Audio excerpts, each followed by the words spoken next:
that's 4 tonne for our silage ground. 24, 2.2, 4.5. That's what we're putting on the year. That's normally what we would sow on our silage ground. This trailer, something you've probably never seen featured on this channel before. I have this trailer. I bought it when I was about 18 years old. A local company built it for me, Mount View Engineering. They're based in Mountain Lodge in Canningstown and Cootehill. That's the whole stamp still there. Incredibly strong trailer. The whole site to my house and the whole site to my brother's house was all drew on this trailer here, and I'm telling you, we moved some stuff. Now people have the big dump trailers in. Of course you would, it makes the job much easier, but that time that's what we used, and it was a flawless trailer. Not a thing ever got broken on it. It's never been rolled or abused too much really. The floor is still perfect. As you can see, the floor has no big dents in it or nothing like that. It needs a good sandblasting and a good coat of paint. There's a couple of big marks in the tyres, and also they're well perished. I haven't used it now in the past couple of months, and that's why it's got a kind of green of itself. It's been sitting over there in the corner, but I will be using it now as the summer goes on. We're going to be drawing clay up the hill probably with it. We'll either hire out a dump trailer, or we might just use this because it's only a short distance.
We just got to the stage where we have to put it out.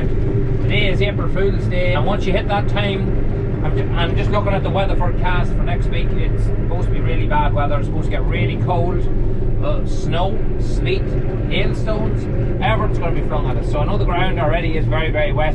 I could wait tomorrow. Today is Thursday. I was going to give it tomorrow and then maybe sow it on Saturday, because the rain's not supposed to come back, because the weather's not supposed to break till Sunday. That'll be 2 more days soaking up. But you know something? There's not much soaking going on at the moment. There's no sun. It's all overcast. And tomorrow's supposed to be kind of the same. So the amount of drying we're going to get, we just said, right, we'll start into the day and just get at it. So I'm not making too much of a mess at the minute, but I haven't sowed the wet spots yet. Might leave them until Saturday morning, give them an extra bit of time. Maybe they soak up a little bit, depends how we get on, but I have to be really careful. I certainly can't do what I normally do and go right around the field.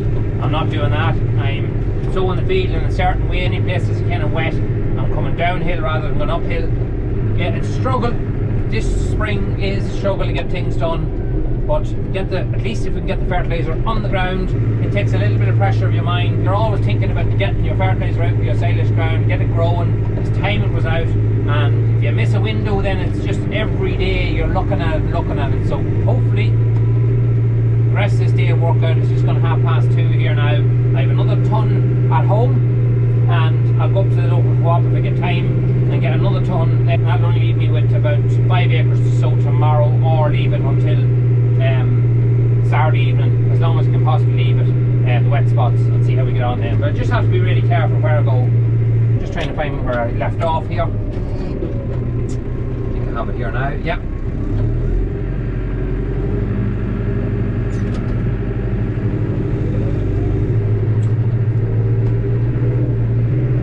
It's nice to get out in the fields. It's never nice to damage fields, but it's nice still to get out and get out in the fields and start doing jobs. Besides all the time being in the yard, it just feels the year like we cannot get out of the yard to do anything else. Whether it's fencing or just tidying up bushes and things that's fallen over the winter time, I love that kind of work. You feel like you're getting prepared for summertime, if that makes sense. It's nice to get out, just lovely to get out.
You might wonder why I'm wearing so much clothes at the minute, because when I videoed it there earlier being delivered, that was nearly a month ago, and the weather was way milder than it is now. The weather at the minute is chronic bad, and it's getting worse.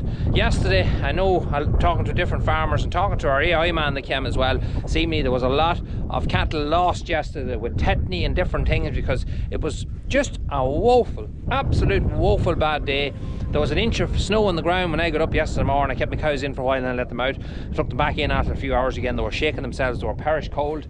But there's a north wind blowing all the time. It's making life very difficult, because it's the 7th of April now and they're talking about it getting worse. They're talking about going down to -3, -4 at night. Yeah, but anyway, let's not talk about the weather. Let's talk about the Harrow. So I picked this up from Lakeland Farm Machinery. You seen there, that was Jared dropping it off. The last machine I had was the Jarmet. I didn't like the Jarmet. It wasn't that there was anything wrong with it. It didn't suit what I wanted it for. I made a mistake buying it, and I quickly realised after using it about 2-3 hours that it wasn't a machine for me. Now loads of yous asked me why I didn't review that machine when I had it here on this very field back about a year ago, and that's the reason I didn't like it. It wasn't worthwhile me reviewing it, because I was very disappointed after using it. It was a chain Harrow, a foldable chain Harrow, ideal if you wanted to break up dung or paddocks that got really tramped over the winter time. Yeah, worked perfect for that. But what I wanted it for, I wanted a machine that could get ground ready for a bit of seed and can also open ground up.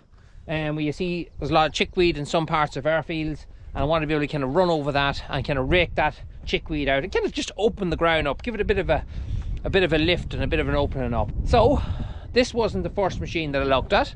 I looked at a Jarmet in a similar machine, similar size and all. It was actually a little bit bigger. To be honest with you, I almost had that bought.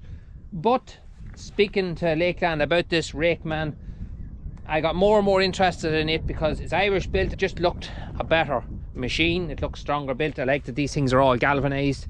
Galvanized is great. Stuff just lasts so much longer, so I liked all that. It also had a nice mount to fit this broadcaster, which was going to be essential for me. I wanted to get that broadcaster. A lot of our paddocks that were poached and things over late on in the autumn and that doesn't grow the same, so I wanted this machine to be able to oversow as often as possible, just to sprinkle a little bit of seed even after on silage ground when the silage is cut.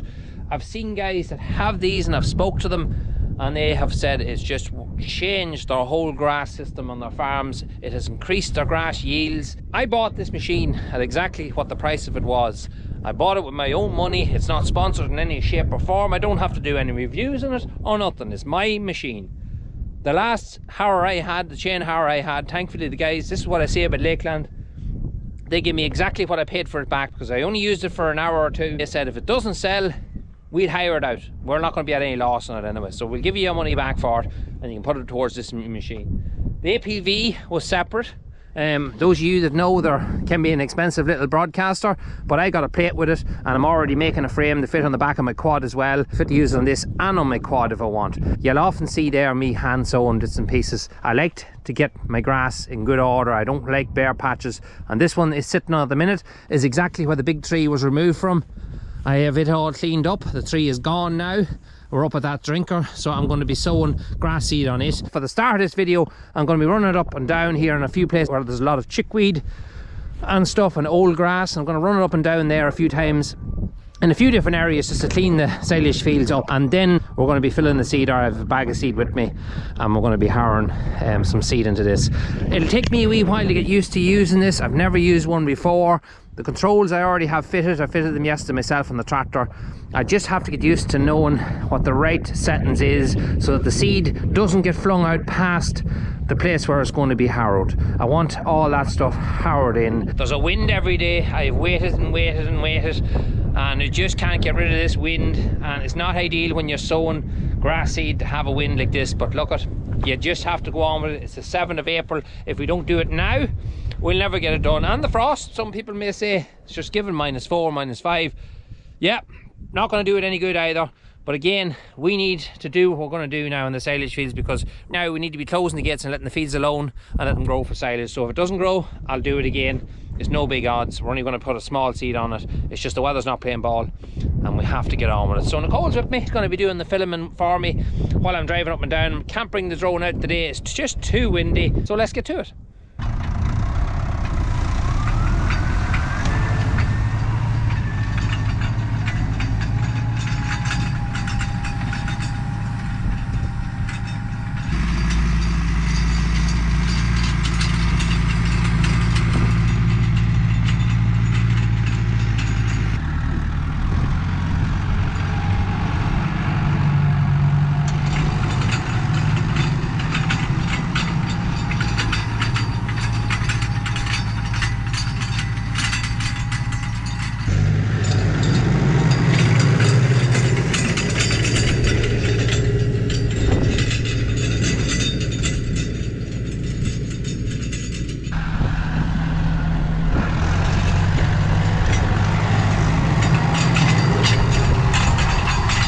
So do you know when you start a job and you say to yourself, well, I'm only going to do a few passes here just to see what it does. Then you end up doing about 10 acres without taking a break because you're enjoying using it that much.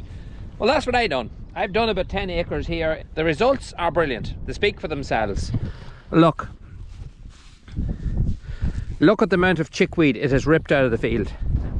And it hasn't disturbed the grass, although it may have toned the grass down a bit.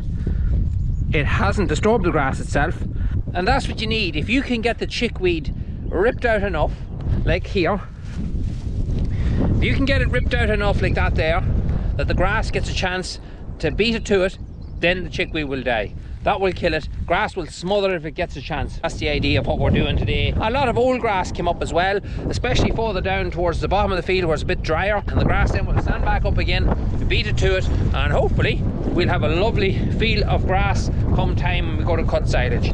This here, I've run a couple of passes across it. It has broken it up nicely. And I'm not going to harrow the whole field. I want to see what this section does. There's 10 acres done now at the moment. I'm going to leave it now because it's kind of an experiment.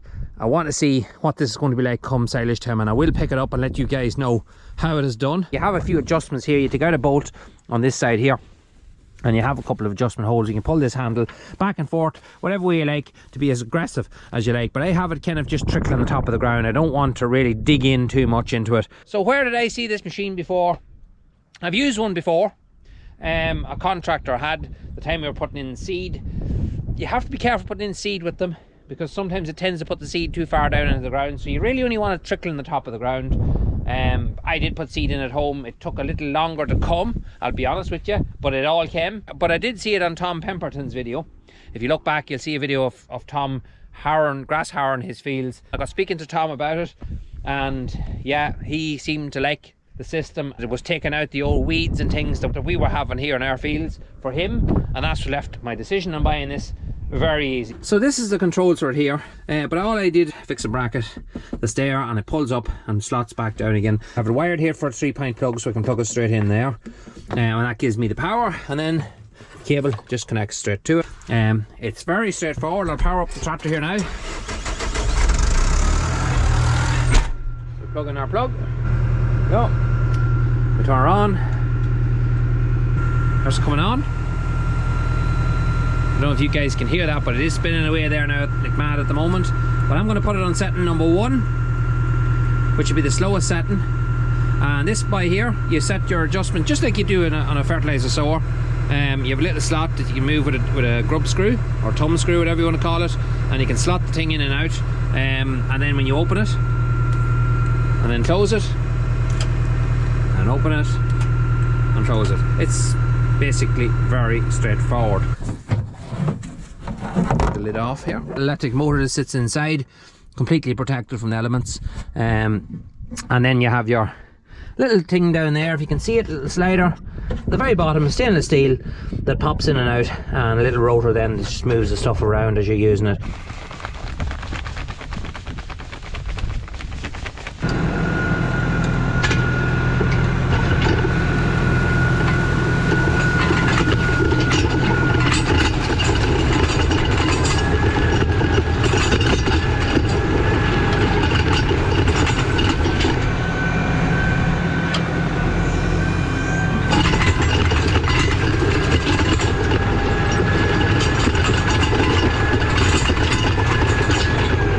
That's the difference compared to the Harrow I had before. There's just no comparison. It does the job that I wanted to do, and that's just brilliant. That has just opened the ground up there and tilled that whole ground nicely, just to show you that the seed is there. You can see the tracks of the tractor here. You see that? There's your grass seed. I just didn't harrow that in so you could see that it is there. That should make a huge difference in paddocks at home even that have got tramped at any time of the year. Just win any time you want, run it over it. It doesn't rip the whole ground out of it, doesn't damage the grass that's already there, and just overseed. What could be wrong with that? That's us home now, and I've just done my milking there for the evening.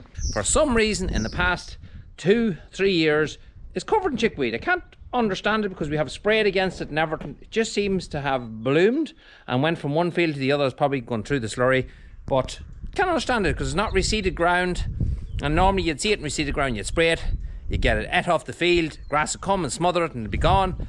But for some reason on my silage ground it keeps coming back and back. Chickweed would destroy your field of grass, and with the amount that we have, it definitely would destroy our crop for silage. So hopefully we have a lot of it pulled out there in that place that was badly affected. We didn't do all the field, we've done about 10 acres.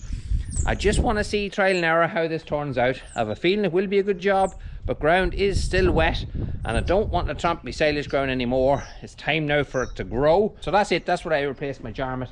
Chain Harrow for my jarmet was a lot wider, but it just didn't need it. We don't winter cattle outside. If you did and they're cheap over the winter time, yes, the chain Harrow would be great. It would break up all that old muck and stuff on top of the ground, especially even if you're using a muck spreader rather than a slurry spreader. But for me, I didn't need a chain Harrow with the system we run. This will be great to use all year round, get a little bit of overseeding done on it and thicken everything up. Because just like when we bought our disc mower about 7-8 years ago, it was a big investment, but the difference it made to the amount of grass we grew is part of the reason why we don't put our cows over to the farm anymore in the summertime, because we're growing far more grass here at home. It made such a difference to our platform, and I'm hoping this little bit of kit here will make it even better, because grass is the cheapest thing you can grow on your farm. Grow as much of it as you possibly can. The Fergie is sitting there in the corner, stripped down, nothing done to it whatsoever, only stripped it down. But looking forward now to maybe even Sunday, this Sunday when you're watching this video, hopefully we'll get working at it. We have a starter put into it, we have a new dynamo put into it, we are fitting a couple of more things into that video, so you'll probably see it on Wednesday. But one thing I will mention about the Ferguson restoration, we won't be showing a video of we done this the other day or we done that the other day. I'll actually video every single part that's been put on it. You'll see us doing the actual work, not this is what I done yesterday or this is what I made earlier. It will be all done on video, so you get to see all the bits and pieces. You get to tell me off when I do something wrong. But I will say the amount of support I've got is crazy. The Irish Vintage Society, they've come on to me, some great lads there. They know who they are. I'm not going to mention anybody's names, but just super. One guy contacted me through Instagram and said, I'm after doing one up. about 5 years ago, and I've got stuff on the shelf that I don't want and I want to give it to you. I thought maybe there's only going to be a couple of little simple things. It's 3 brand new items, and I got a lovely letter to go along with it. So thanks very much for that guy for doing that. We'll be mentioning you on the video when that video comes, but people are awesome. Before I started this YouTube channel, I had lost a lot of trust in people. Find it very hard to trust somebody because it's just, I have so many bad experiences. I just don't tend to. But I have to say, when I started this YouTube channel, I've met so many nice people that actually are genuine, and they would do you a good turn without looking for anything in return or without there being any consequences. And that's a nice thing. So my faith in humanity is slowly but surely returning. That's it, folks. I'm going to leave it for today. Don't forget to give us a like, hit that sub button. You can follow us on the usual stuff: Instagram, TikTok, Facebook, and if you want a bit of merch, it's there on the link below. Until the next one, we'll talk to you again.